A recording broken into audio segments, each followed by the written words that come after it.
저는 서북청년단 국결사대장 정함철입니다. 사실 오늘 우리가 그 기자회견을 통해서 지난 그 3월 10일 헌재 앞 그 항쟁에 대한 그 건에 대해서 저희가 공개적인 기자회견을 할 예정이었습니다. 근데 이제 유족분들하고 여러 가지 협의도 있었고 또 여러 가지 이제 현실적인 문제들이 있어서 우리 내부적인 내용들이 더 많았기 때문에 결국은 제가 기자회견을 우리 취소하고 오늘 이 자체적으로 방송을 통해서 우리 애국 동지 여러분께 이제 당부의 말씀과 그동안 있었던 일들 그리고 3.10 항쟁 당시 그 진상에 대해서 이제 공개적으로 이제 발언하기 위해서 오늘 이 자리에 서게 됐습니다.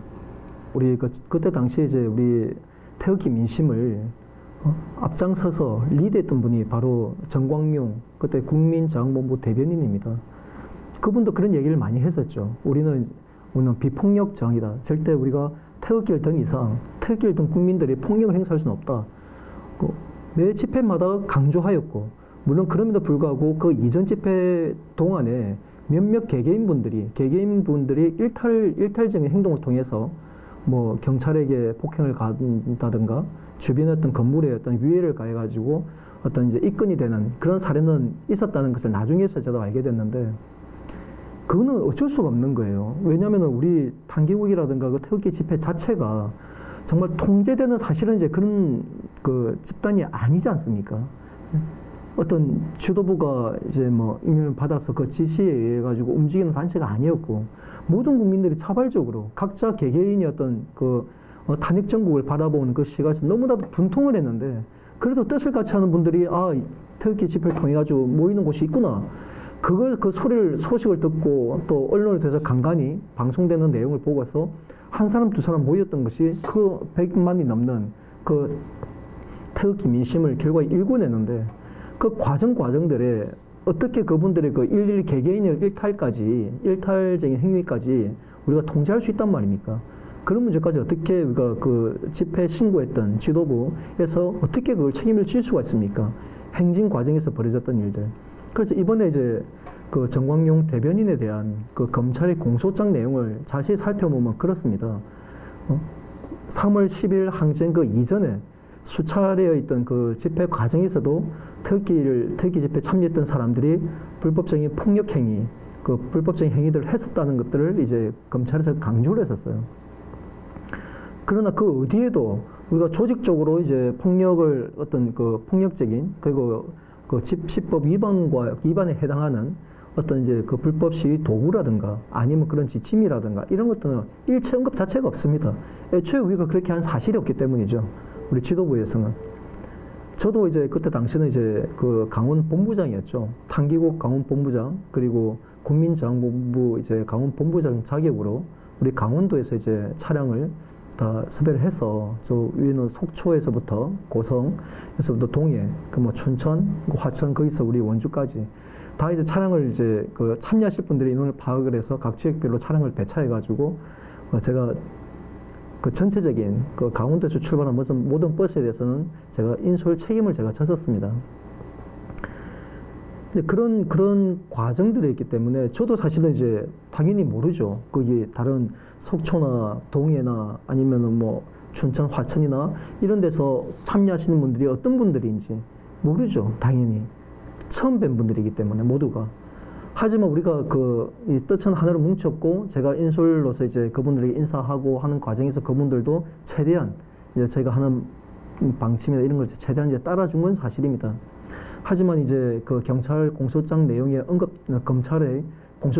언급된 내용처럼 마치 이제 우리 태극기 집회가 매번 어떤 이제 폭력적인 이런 것들을 상습적으로 한 것처럼 그렇게 이제 허위로 꾸며진 사실에 대해서는 이거는 정말 좀 개탄하지 않을 수가 없습니다. 왜냐하면 현장에 있었던 정보관들을 비롯한 그 경비 관계되는 경찰들도 현장에서 다 보셨잖아요. 과거에 우리 태극기 집회와 이제 비교했을 때 과거 촛불 집회 그때 당시도 뭐 그 광화문 일대에서는 이제 촛불 집회가 계속 진행되고 있었지만 그들이 집회하는 모습들 보십시오. 그들 야간 자정을 넘겨서까지 불법적으로 경찰 등과 대치하면서 그런 폭력들 안 했습니까?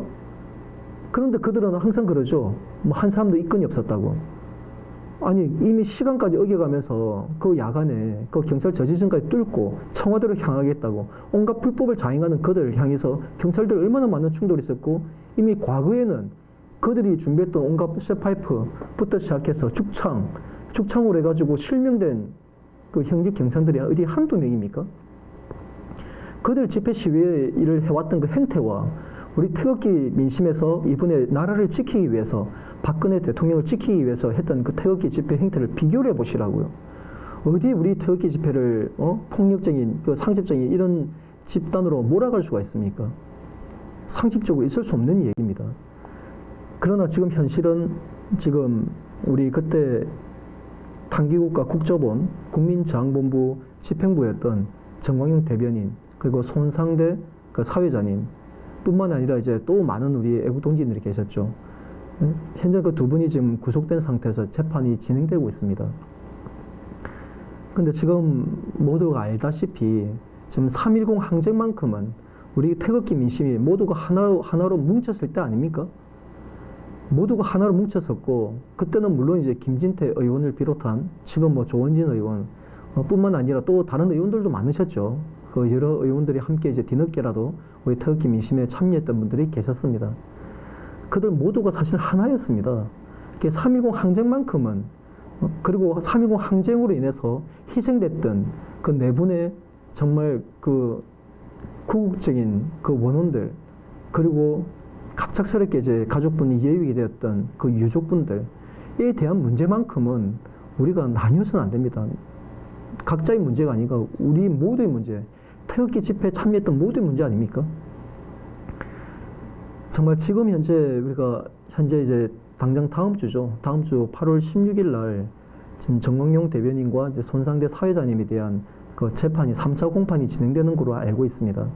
사실 이러한 문제들이 우리 태극기 집회에 참여했던, 지금은 많이 이제 사분 오열돼 있고 많이 이제 분열돼 있지만 그 모든 분들에게 공동의 책임이 있습니다. 물론 저도 결코 예외 아닙니다.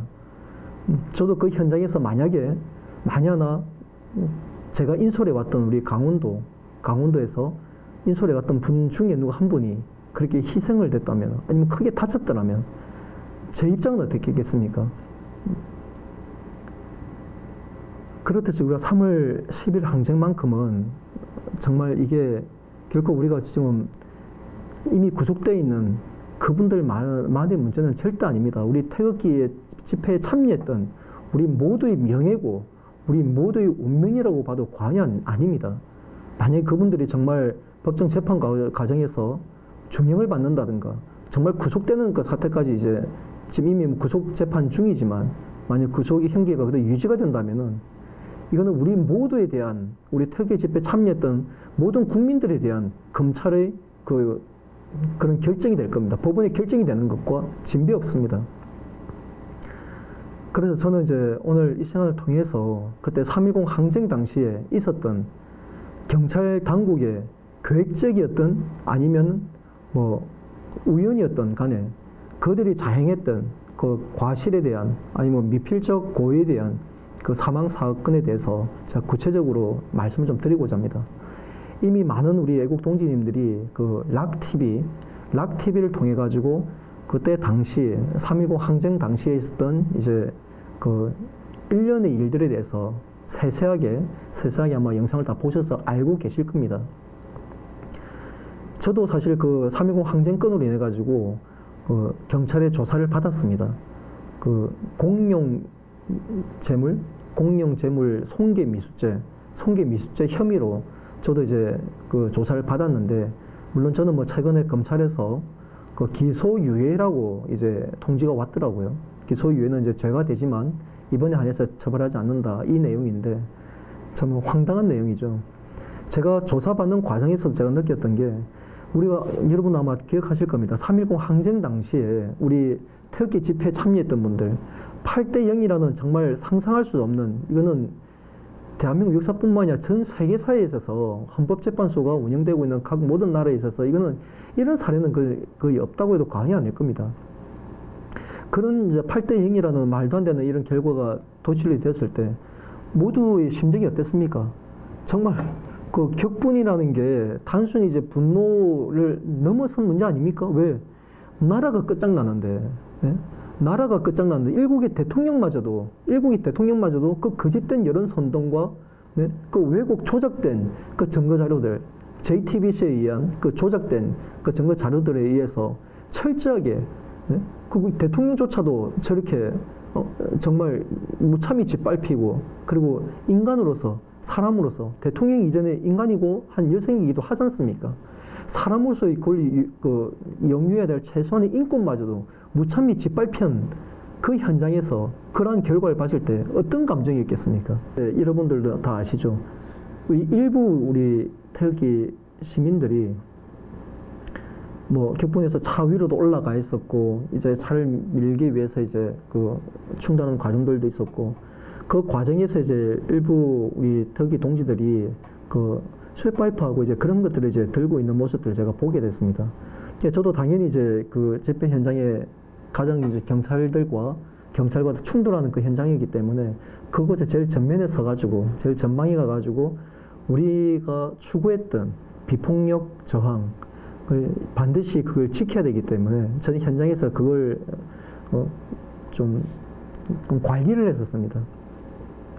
아마 그때 현장에서 다 보셨고 이미 찍혀져 있는 영상을 통해서도 확인된 바와 같이 일부 우리 태극기 집회에 참여했던 분들이 쇠파이프를 들고서 뭐 차 유리를 깬다든가 그런 문제들이 있었어요.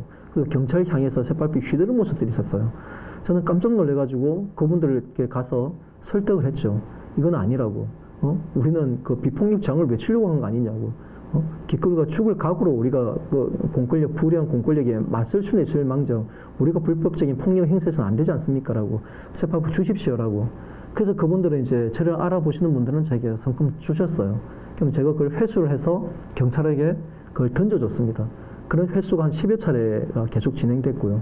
물론 그 과정에서 이제 또 오히려 저에게 이제 온갖 또 욕설을 하면서 네가 뭐냐라고 하면서 이제 저를 전혀 모르고 이제 그렇게 한 사람도 있었습니다. 주지 않고. 이게 저에게도 폭력 위해를 가려는 사람도 있었는데, 그때 이제 주변에 있던 우리 태극기 동지님들이 저분은 우리 지도부다. 우리 지도부의 집행부 사람이기 때문에 줘도 된다. 줘라. 하면서 이제 주변에서 이제 여러 사람들이 함께 협력해서 하니까 그 사람도 마지못해서 저한테 이제 주고 또 그걸 빼앗아서 이제 경찰에게 던져주는. 한마디로 이제 그런 일을 제가 그 현장에서 했었는데, 나중에 보니까 이제 시민들이 그 차가 이제 뚫려서 한쪽이 이제 방어벽이 뚫려가지고 들어오는데 또 한쪽에서는 그 경찰이 막고 있으니까 참대선 진입을 못하니까 거기에 서 있던 이제 경찰 버스 유리를 깨고서 그 유리창을 통해서 들어와가지고 이제 반대편 쪽에 이제 문을 열고 나오는 분들이 계셨는데, 유독 그분들 나올 때마다 쇠파이프를 들고 나오는 거예요.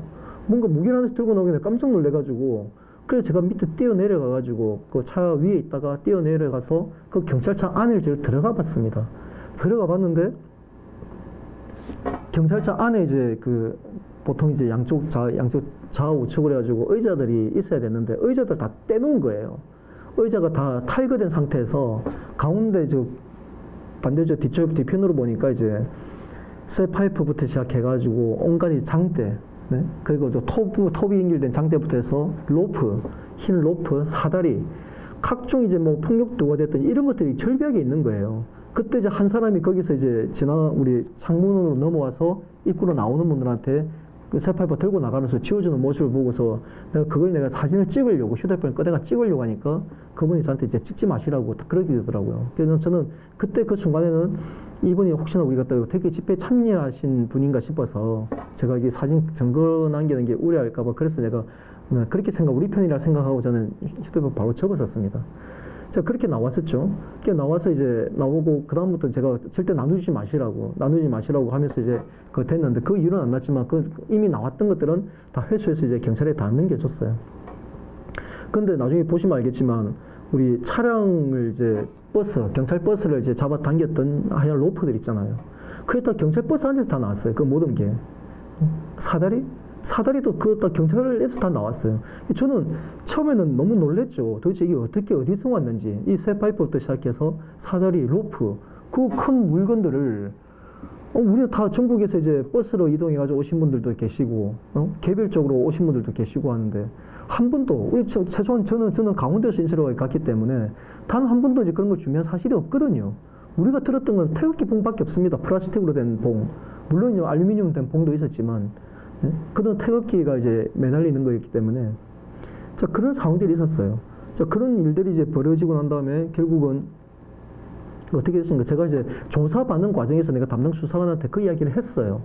수사관한테 그 얘기를 하면서 아니 왜 경찰관들이 그 집회를 평화롭게 할 수 있게끔 그리고 그런 것들을 혼란스러운 걸 이걸 그 질서 유지시켜줘야 될 경찰관들이 왜 그런 그 폭력 시위 도구들 그런 것들을 그 차량을 전진 배치를 해놔가지고 시위대로 하여금 그걸 탈취하게끔 왜 계획적으로 이렇게 했습니까?라고 내가 그들에게 항의를 했는데 담당 수사관은 전혀 금시초문이라는 얘기를 저한테 얘기하더라고요. 무슨 소리냐고.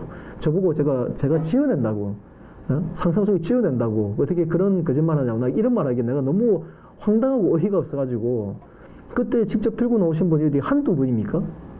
그런 거짓말 하는 걸 내가 그때 수사관을 통해서 내가 알게 됨으로 인해서 이 경찰관들이 이게 더 계획적인 게 있었구나. 그걸 더 확인할 수밖에 없었죠. 뿐만 아니라 또 어떻게 됐습니까? 우리 4분의 희생자 중에 3분은 압사에 의한 사망입니다. 일단은 그렇게 뭐 나왔다고 지금 알려지고 있고, 한 분은 그 스피커 있죠. 그 소음 관리용 이제 그 스피커가 추락을 해가지고, 거기 스피커에 이제 맞아서 돌아가신 분이 한 분이 또 계십니다. 근데 현장 영상을 그때 당시에 언론에서는 그랬죠. 그 좌파 언론들, 뭐 JTBC나 이제 좌파 언론들 통해서는 이제 방송됐던 게 우리가 버스 그것도 거기 차벽을 향해 서 있던 그 버스가 차문이 열려 있었고 키가 안에 꽂혀 있는 그런 상황이었던 거 그걸 이제 우리가 집회 참여했던 한 분이 들어가서 문을 열고 들어가가지고 그 꽂혀 있는 차 키로 시동을 걸어서 거기 앞에 이제 방호벽 차단벽을 이제 수차례 이제 충격을 가하면서 이제 그 벌어진 틈 사이로 우리 태극기 시민들이 들어가게 됐는데 그 과정에서 이제 거기 앞에 있던 그 2대가 있었습니다. 2대가 이제 좌측에 있는 게 전북 경찰청, 전라북도 이제 경찰청 소속의 소음관리 차량이었고 오른쪽에 있던 차량은 이제 서울 경찰청 소속의 이제 소음관리 차량이었습니다. 그 2대의 스피커가 우리 그 집회 무대 방향으로 원래 서 있었어요. 2대가 나와서 그게 차 안에서 이제 인입이 될 수 있는 들어갔다가 나와서 이제 방향을 틀 수 있는 그러니까 그 시위대 방향으로 해가지고 경찰의 어떤 메시지 이거는 뭐 예를 들어서 뭐 집회를 뭐 법을 준수해야 됩니다라든가 각종 경찰이 발언할 수 있는 이 내용들을 전달하기 위해서 스피커가 이제 돌아갈 수 있게끔 앞으로 올라와서 이제 돌아갈 수 있게끔 그렇게 돼 있는 장치입니다. 그런데 우리 그 버스가 우리가 탈취됐던 이제 버스로 인해서 충격을 가했을 때 전북 경찰청에 있는 그 스피커 많이 흔들렸어요. 많이 흔들렸던 거는 이제 영상에서 보여지면 봐서 다 보여집니다. 확인될 수 있는데 자 그런 과정에서 저 2개 다 이쪽을 향하고 있었는데 한쪽 차를 충격을 받다 보니까 전북 경찰청에 있던 이제 그 스피커가 많이 이제 흔들어져서 기울어진 모습이 있었고 그 다음에 이제 서울 경찰청 이제 스피커는 그대로 있었죠. 그 다음에 사람들이 진입한 이후에 이 스피커가 언론에서는 바로 떨어졌다고 했거든요. 바로 떨어져가지고 그 지나가던 그 시민이 거기에 맞아서 사망했다라고 했는데 그건 사실과 다릅니다. 충격을 가한 다음에 운전자가 내린 그 차에서 내린 이후에 한 13분이 지난 시점에서 스피커가 갑자기 떨어집니다. 자, 그런데 그 떨어지기까지 그 이전에 보면은 서울경찰청 차량에 그 스피커가 올라와 있다가 이게 다시 내려갑니다. 내려갔다가 중간에 다시 올라와요. 올라와서 그때는 우리 집회에 참여했던 분들이 그 차단막을 뚫고서 들어갔기 때문에 들어가서 거기 그 현재 그 로타리죠. 헌법재판소 그 사거리 로타리 중앙까지 사람들이 진입을 많이 했기 때문에 그 스피커를 방향을 틀었어요. 틀어가지고 안쪽 이미 들어가 있는 사람들 향해서 이제 경찰이 방송을 했습니다. 자, 한마디로 그 두 차에 있어서 서울경찰청 차량은 관리자가 있었어요, 현장에. 그 관리자가 당연히 스피커를 방향을 틀어서 왜 이미 시위대 분들이 그 차단벽을 넘어서 들어갔기 때문에 그분들 향해 가지고 경고 방송할 목적으로 틀었으면은 바로 뒤에 있던 전북 경찰청 이제 거기 소속 그 스피커를 그것도 함께 돌려야 될 거 아니에요. 근데 그들이 동작을 했는데 동작이 안 됐을 겁니다 아마. 그게 그때 고장이 났든지. 그러면 당연히 스피커가 왜 안 돌아가지 하면서 당연히 다음 관리자가 나왔겠죠. 나와서 봤겠죠. 자기가 관리하는 차량이니까. 그 스피커가 기울어져 있고 떨어질 위험이 있으면 당연히 올라가가지고 그걸 빨리 안전 조치를 한다든가, 아니면 만약에 충격에 의해서 나사가 풀렸다면 다시 쪼으든가, 빨리, 아니면은 그것조차 안 되는 상황이면은 그 주변에 이제 대피를 할 수 있게끔, 혹시나 사고 위험에 대해서, 그거 지극히 상식 아닙니까? 지극히 당연한 거 아닙니까?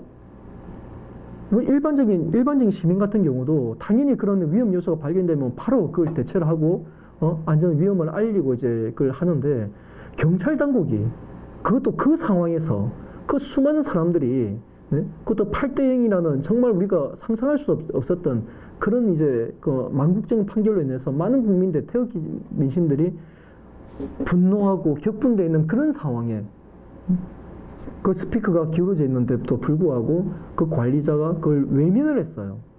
그 고의가 됐든, 네? 아니면 뭐 실수를 했다라고 이 변명이 됩니까? 실수했다, 그건 과실치상이 될 것이고, 아니면 미필적 고의가 됐든 결국 그 스피커는 떨어질 수밖에 없는 상황이, 왜 동작이 안 됐으니까요. 서울경찰청 스피커는 분명히 방향을 틀어가지고 이미 진입되어 있는 우리 그 시민들 향해서 경고 방송을 하고 있었는데 그 차량은 그대로 있었단 말이에요.